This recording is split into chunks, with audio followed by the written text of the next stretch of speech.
Hello students, here's lesson 6, Continuous Random Variables. Let's begin with a review.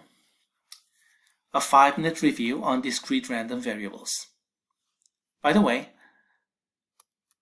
the probability part is left to the students, and this review corresponds to review on Chapter 2 of our textbook and Lessons 2 and 3 of our Canvas modules.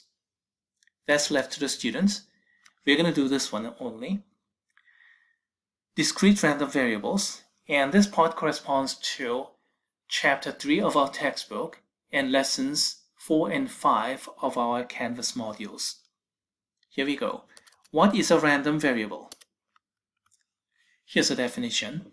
A random variable is a real function that assigns a numerical value to each outcome of the sample space.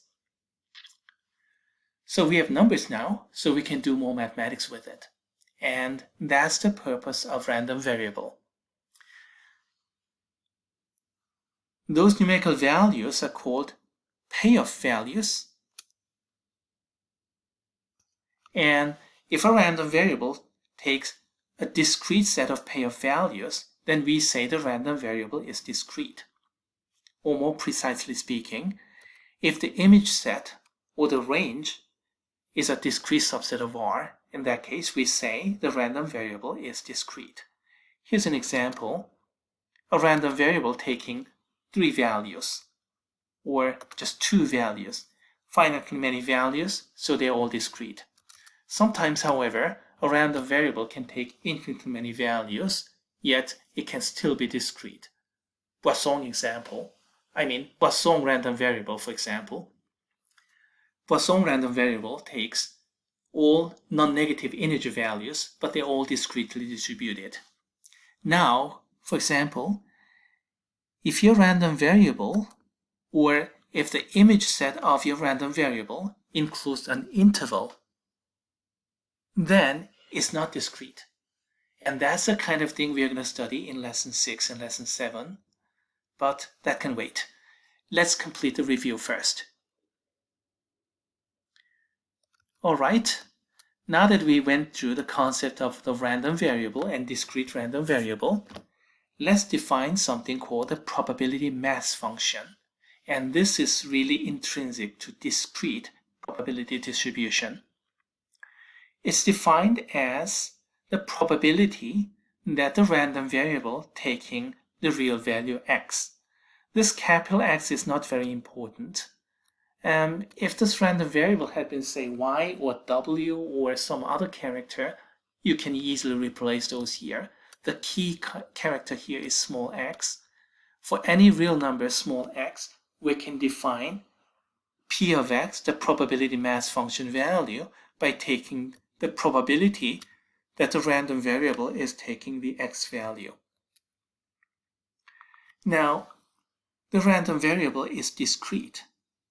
So most of the time, it's not going to have this given x value. So that probability is 0. So we have a bunch of zeros, and we'll have some non-zero probabilities associated to small x values, as we can see in this kind of visualization. So we have non-zero probabilities, otherwise all 0.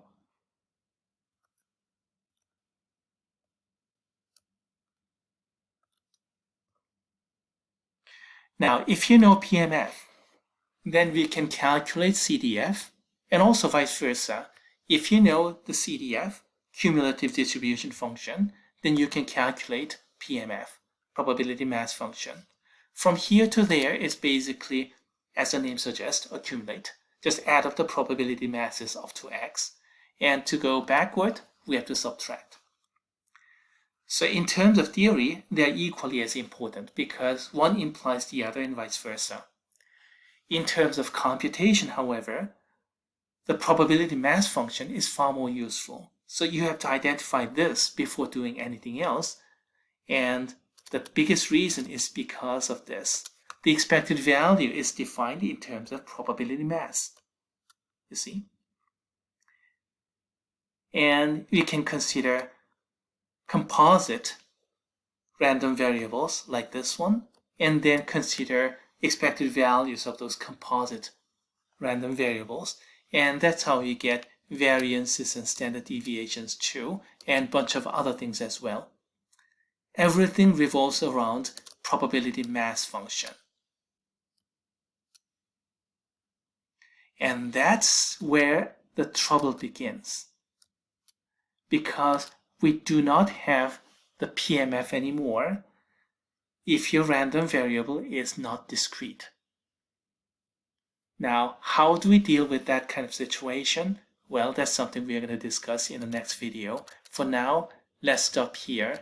And so much for the review on section 1 of this notebook.